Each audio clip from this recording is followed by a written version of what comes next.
Voltamos a apresentar Programa Juliane Ferreira. Estamos de volta e agora nós vamos entrar na nossa nave do tempo para conferir como foi nosso bate-papo com o Sandro Baran, contando um pouco da história do cinema de Brusque para os amantes, para os apaixonados, para os simpatizantes. Quem gosta, sente aí e confira o nosso bate-papo, contando um pouco do Cine Gracker e, claro, toda a sua história lá de trás. Confiram!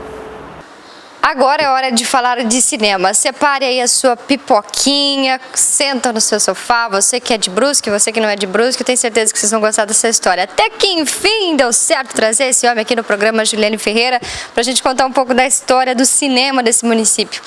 Muitas pessoas têm como hábito ir ao cinema, seja no sábado, domingo, dia de semana, enfim. Bom, Sandro, eu queria te agradecer em primeiro lugar por você ter aceito o nosso convite, contar um pouco dessa história do cinema aqui do nosso município, que foi a tua família que trouxe isso pra cá. Seja muito bem-vindo ao nosso programa. Obrigado, eu que agradeço, é um prazer estar aqui no teu programa, falando um pouquinho, conversando um pouco e falando de cinema, que é uma paixão, essa sétima arte é muito interessante. Falar de cinema é uma coisa que a gente vai falar do nosso cinema, mas o cinema é uma coisa muito abrangente, muito grande, muito bonita de falar, então eu ainda estou aprendendo, né, no cinema, né? Uhum. E o Shopping Gracker, como vocês falam, localizado no centro de Brusque, esse ponto estratégico da nossa cidade, fica ali, é ali que fica localizado o Cine Gracker. Muito embora hoje o Cine Gracker também já está ali na van, né, Sandro? Hoje ocupando aí um espaço com tecnologia, que é tudo que tem de novidade aí pelo mundo, o Cine Gracker hoje conta e muito mais. Sandro, e conta pra gente, essa história começou quando? Lá atrás, foi teu avô que trouxe?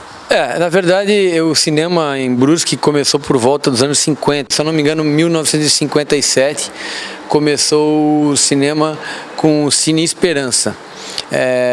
Funcionou um tempo, trazido logicamente pelo Carlos Gracker, que era o pai do meu avô, Arno Gracker, naquela época, e então era um cinema que era próximo à prefeitura de Brusque, onde hoje é a prefeitura, lá em cima, na João Bauer, lá era o Cine Esperança.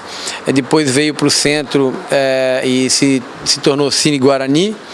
Aí ele pegou fogo, teve um problema lá e teve um incêndio no cinema, e aí ao contrário, foi o Guarani que pegou fogo e o Cine Esperança veio com esse nome para que tivesse esperança, algo assim. E depois veio o Cine Teatro Real, que além do cinema se tratava também de apresentação de atores e mágicos e alguma coisa na arte de atores e atrizes, né? Então ele se chamou Cine Teatro Real. Mas voltando, teve início no ano de 50, 57 ali, com os temas menores, e passou depois ao Cine Teatro Real com 1.200 lugares, né? Eu não sei te dizer quantos lugares tinha o Cine Esperança e o Cine Guarani, mas eram menores, deviam ser cinemas assim de 400, 500 lugares, que era muito grande, mas para a época eram pequenos, porque na época não tinha televisão, mal tinha um rádio, né, que era, no caso, o que as pessoas faziam, escutar rádio, e aí veio o cinema. Então, quando se mostrava uma telona, um filme, automaticamente aquilo chamava muita atenção. Então, por isso, a capacidade tão grande assim, porque lotava todos os dias as sessões, né? Através dos arquivos que eu acredito que você tem aí, isso comprova, né? Isso que você está falando, né, Sandro?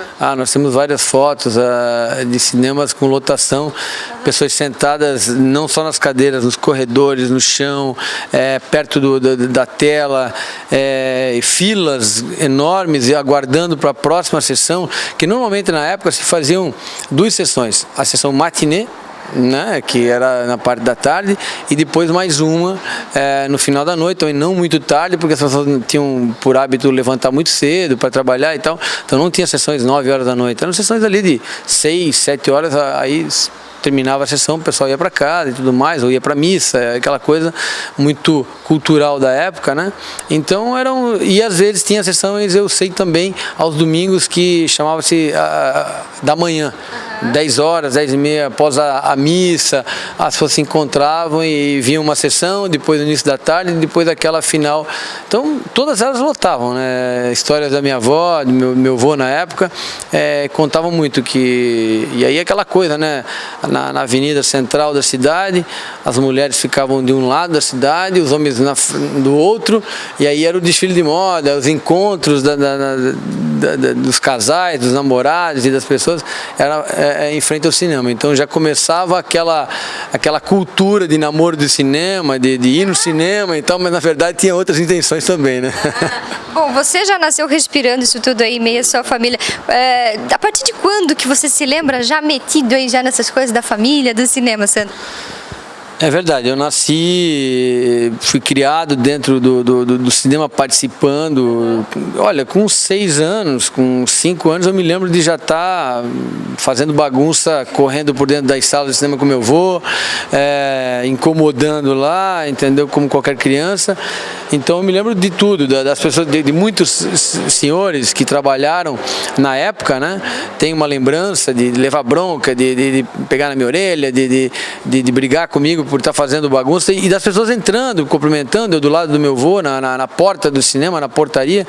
Então, mais ou menos, eu comecei com essa idade. E aí, depois, fui mantendo isso, a gente vai se informando, se especializando, aprendendo com pessoas que hoje estão lá ainda trabalhando com a gente, como o Carlinhos, que é uma pessoa que tem um conhecimento muito grande de cinema, uma pessoa que, além de ser um estudioso, é uma pessoa que se criou, o Joselito mostrando agora uma lanterna lá. O que é isso? O que vocês estão se comunicando aí? A lanterninha. O que é isso? Eu não entendi essa ligação aqui. Isso aqui, na verdade, era para, talvez, ir atrás de quem fazia bagunça no cinema. Talvez ele lembra porque as pessoas... O lanterninha era aquele que ficava coordenando. Aquelas pessoas que cuidavam do cinema estavam fazendo bagunça, daí o pessoal mostrava, iluminava o rosto da pessoa e tal, e ela dizia, tá fazendo bagunça aí, tira o pé da poltrona, alguma coisa assim. Aí era chamado lanterninha, né, gente? Então... Que bacana essa memória aqui, eu não lembro. Logicamente não era essa lanterna de LED, né? Bom, Sandro, vamos falar um pouquinho também dessa questão da evolução, né? Cada vez mais aí vem tecnologias, novidades sendo lançadas no mercado. Como que vocês, do cinema aqui de Brusque, responsáveis pelo cinema da nossa cidade, acompanhando a reprodução dessas películas? Vamos falar um pouquinho de lá de trás, como que era a reprodução há muito tempo atrás e o que vocês estão apresentando hoje para o nosso público? Realmente, o cinema teve uma evolução muito grande, desde a época do filme 35mm, que onde nós começamos, estava falando com o Joselito ali, teve filme 8mm, teve 16mm, mas no cinema, eu lembro somente da época que ele começou, do 35mm já passando, com qualidade, com cinema mudo primeiro, né? Porque o cinema, na verdade, começou, exatamente, são películas desse jeito aqui, né, que era o 35mm, né? Isso aqui é uma película 35mm, onde precisa de um rolo para se colocar e a fita vai rodando, e ela vinha por partes. Então era engraçado que quem passava o filme, o operador, ele tinha que ter 2 máquinas. Então a parte 1 ficava numa máquina, a parte 2 na segunda máquina. A 3, a 4, a 5, a 6, então filme de 8 partes. Então o que acontecia? Ele estava passando aqui, aí ele ficava acompanhando, quando ele via que o filme estava acabando, porque tem um sinal aqui que começa a mostrar na própria imagem, que ele vai criando uns cortes assim, parece que... Aí as pessoas que estão vendo pensam assim, cortaram o filme, mas na verdade não, que tu tinha que fechar uma janela e abrir a outra janela, tem que ser um acesso muito rápido para continuar. Entendeu? Então era engraçado pensar, estão cortando o filme, na verdade não era o corte, era porque existia um corte obrigatório de se fazer devido a esse sistema aí, né? Então, o sistema de película, e ficou por muito tempo, e ainda tem o sistema de película, hoje tem, e a melhor qualidade não é digital, a melhor qualidade é esse aqui, ó, em termos de imagem, porque não existe nenhuma transformação, a imagem na película, no filme, é muito superior a uma imagem digital. Nós aqui em Brusque temos uma sala só, 35mm, que tem os dias contados, até o final do ano ela está sendo substituída e vai ser todas as 6 salas digitais, sendo que inclusive de todas as digitais sendo 3D, que Hoje nós já temos 3D, né? Então vão ser todas digitais, com outro formato, uma máquina... A máquina ela é praticamente igual àquela máquina antiga, tá? Ela só não tem o rolo e é um computador embaixo onde o HD, o filme vem no HD. E esse filme chega no HD, antes ele chegava em rolos grandes, né? Redondos, então com essas películas aqui, em latões, com 8 partes. E aquilo tu tem que dividir e organizar. Hoje, na sala 3 do Cine Gracker, do Shopping Gracker, ainda é película. Porém, ele chega em rolos, né, diferente, praticamente iguais do que eram na época, só que nós temos um equipamento hoje que é um disco. Sim. Onde tu emenda todos os rolos num disco só, e aí não tem aquele problema de emenda, de falar assim, tem que mudar. Então ele fica trabalhando constantemente e o filme tu não nota nenhum tipo de dificuldade ou defeito no filme, ele passa até o final com um som digital, tá? Então até o final do ano essa máquina já foi encomendada, já foi comprada, que são máquinas importadas da Bélgica, tá? E elas devem estar chegando no final desse ano, agora, comecinho de janeiro, já estão instaladas, e aí não tem mais o 35mm, né? Então é mais uma máquina que fica lá aí para a história, para o museu. Talvez o Joleto vai botar aqui depois aí para o museu aí. E hoje o filme ele chega no HD. Sim. Pois é, isso que eu queria saber. Como que chega o filme? O filme vem todo dentro do HD. A pessoa recebe um HD pequeno assim, ele faz uma coisa chamada ingest, tecnicamente, joga esse filme dentro de um local apropriado dentro da máquina e ele está lá ingestado, no caso, passado todo o filme para a máquina. Porém, para mim passar esse filme, existe uma outra situação que é uma chave. É uma chave codificada que vem dos Estados Unidos via e-mail. Então é um processo técnico, mas um processo muito interessante, diferente, entendeu? Bem mais fácil de se passar. Antes a gente tinha que ter uma pessoa ou 2 pessoas para passar um filme. Hoje com uma pessoa toca 6, 7 salas de cinema, uma coisa bem tranquila, né? Uhum. Sandro, eu vou ter que te solicitar agora que você dê uma mexida na sua memória, porque não tem como, tem filmes que marcam a vida da gente e quando eles são lançados no cinema é aquela loucura, né? Hoje a gente não vê tantas filas por aí, né? Mas eu queria que tu lembrasse aí de algum filme que quando vocês foram lançar, né? Hoje vai ser lançado no cinema tal filme que deu burburinho na cidade, que deu aquelas filas. Tu tens algum aí para trazer pra gente? Sim. Bom, eu vou falar assim, eu vou falar historicamente do que minha mãe e o Carlinhos, pessoas que têm uma idade um pouquinho maior do que a minha, né? Já passaram pela minha, já estão mais experientes aí na vida. Mas eles falam assim, do Vento Levou, que foi um filme épico, histórico, né? Ben-Hur, né? Que é um outro filme que foi... Que delícia! E logicamente não poderia se esquecer do King Kong. Depois várias séries, outros filmes foram feitos, né? Mas da minha época, que eu lembro, um filme que foi loucura mesmo, foi Christiane F. 16 anos... Christiane F., 16 anos, prostituída, drogada e tal, foi um filme muito polêmico, que as filas assim ultrapassavam, e a gente normalmente aqui em Brusque passava, as sessões eram sextas, sábados, domingos e segunda-feira. Passavam 4 dias de cinema, bem nas antigas assim, né? Lá por volta dos anos 80, né? 80, 90, quase 90. E aí o que acontece? Através dessa época, o cinema, passando 4 sessões, 5 sessões por semana, estava ideal. O pessoal, a cidade era pequena, tinha um público percentual que iria e tal, e conseguia. Mas esse filme foi um filme que já começou a televisão muito forte, a propaganda de televisão, a busca por essa informação, por esse filme muito grande, automaticamente começou a ter uma procura grande. E quando nós passamos, ele lotou na sexta-feira, ele lotou no sábado, e aí o boca a boca, as pessoas comentando o filme. Eu sei que no domingo nós fizemos uma coisa inédita. As sessões eram 4 horas e 8 horas. Nós tivemos que fazer uma sessão às 4 horas, uma sessão às 6 horas, uma sessão às 8 horas da noite. Os 3 lotaram? Todos lotaram, com 1.200 lugares em cada sessão. E ficou muita gente fora. O filme ficou passando mais de um mês. Na época, um mês passando um filme era uma coisa super inédita, né? 1 mês, 2 meses passando o filme, porque a procura foi muito grande. Mas e o filme da minha época, o Titanic? Ah, sem dúvida, o Titanic já vem numa era de mais tecnologia e tudo mais, foi um boom realmente, foi muito grande a procura, só que o Titanic em Brusque teve uma historinha diferente. Nós estávamos em reforma, em construção do shopping. O cinema parou, inclusive ele foi feito um musical no cinema, e ele parou, o cinema passou e nós tivemos um teatro musical de alguma academia, e aí foi anunciado que o cinema ficaria fechado para reforma, para construir um shopping, de tão grande que ele era ali no centro. Quem conhece ali sabe que aconteceu isso. E com isso, essa evolução, ficaram 4 anos o shopping sendo construído e a cidade ficou 4 anos sem cinema.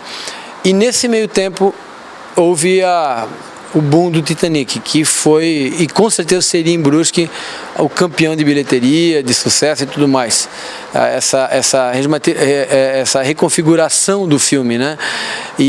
Mas para ver como a coisa, o que eu estou falando é verdade, depois de 1 ano que havia lançado o Titanic e tudo mais, nós passamos o Titanic no cinema.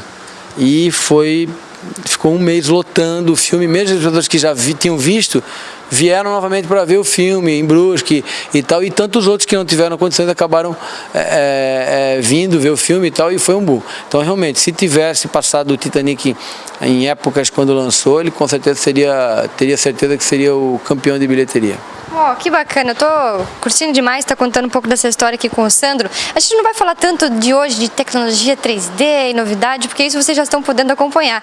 A gente trouxe e resgatou um pouco daquilo que já foi passado, né? Daquilo que já existiu em Brusque, esses momentos aqui dele contando das filas, dos lançamentos dos filmes históricos, aí foi bastante emocionante. Sandro, outro dia a gente conversa mais, outro dia a gente traz você aqui novamente, porque foi muito especial pra gente estar conversando com você e as pessoas que estão em casa nos assistindo neste momento, para aquelas que recordaram, para aquelas que estavam talvez, né, nas filas. Sandro, obrigada. Uma historinha que vale a pena lembrar, e as pessoas vão lembrar, o cinema das antigas, entendeu? Tinham 2 cadeiras escrito polícia. O cinema só podia começar às 8 horas da noite, quando chegasse o delegado de polícia. E aquelas 2 cadeiras estavam lá próprias para eles, e aí chegava a autoridade, a polícia, o delegado, aí eles se sentavam, aí estava na hora de começar. Então o pessoal da antiga aí, que talvez pegou essa época aí, ou teve, os pais contavam, vão confirmar isso que eu estou falando, porque minha avó conta isso e eu lembro muito bem das histórias, outras tantas, né, que se contam, né, a evolução, né, eu acho que realmente é bacana tu falar da atualidade, do presente, mas a história do início do cinema não pode realmente morrer, que são histórias bem interessantes e bem hilárias. Cinema de Brusque. Sandro, obrigada, um abraço a você, a toda a sua família que a gente sempre encontra por aí, comenta, dá um abraço na agência, eu gosto muito desse carinho que a gente tem com vocês. E agora aqui na presença do Sandro, repasse a eles esse carinho que a gente tem por toda a sua família, tá? E obrigada por você ter vindo aqui. Muito obrigado pelo convite, obrigado, Joselito, um grande parceiro aí de longa data, parabéns no seu programa, sucesso, né? Já está fidelizado entre os brusquenses e estamos aí, quando precisar de qualquer coisa e precisar vir falar de cinema ou outra oportunidade, estaria aqui com o maior prazer. Obrigado.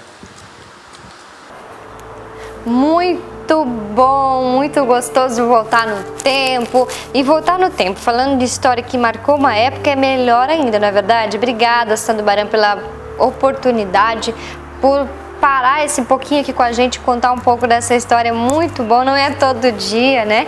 Eu quero contar mais histórias como essa de Brusque, você aí que conhece alguém que tem uma história bacana, um espaço, a gente só falou aqui, essa história gostosa, essa viagem no tempo que a gente fez, de um espaço de Brusque, né? Que é o Cinegrac, liga pra gente, entra em contato aí através do e-mail, Facebook, vocês que sempre nos procuram ali pelo Facebook, às vezes assim, pra dar uma sugestão, comentar alguma coisa, se vocês souberem de alguém, bairro, a gente vai adorar, mas hoje a história ficou por conta do nosso Cinegracker e toda a sua evolução, né, sua modernização. E quem contou tudo isso pra gente foi o Sandro Baran, que a gente sempre encontra por aí, dando uma volta ali no Shopping Grac, né, Sandro? Parabéns aí, você que é um empreendedor, um cara, focado, cheio de amigos, muitos amigos, bota amigos nisso, né? E é disso que a gente gosta, de gente boa por perto. Um abraço pra você e um abraço aos nossos telespectadores, porque eu vou indo embora. Na edição de hoje eu fico por aqui, espero que vocês tenham gostado.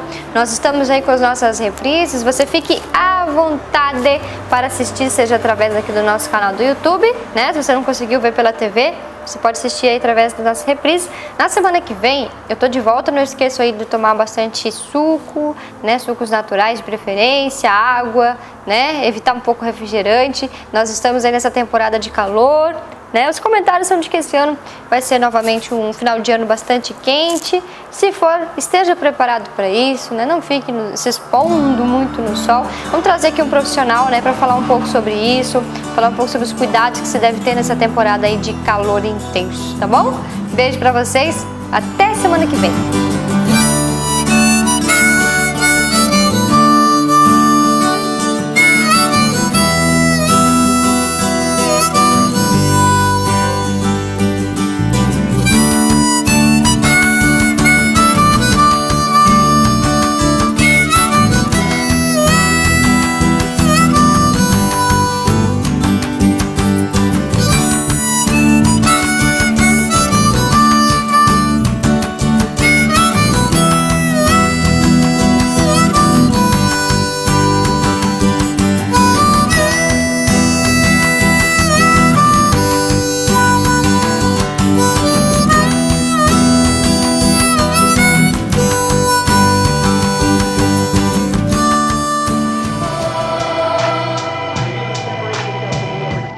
Programa Juliane Ferreira.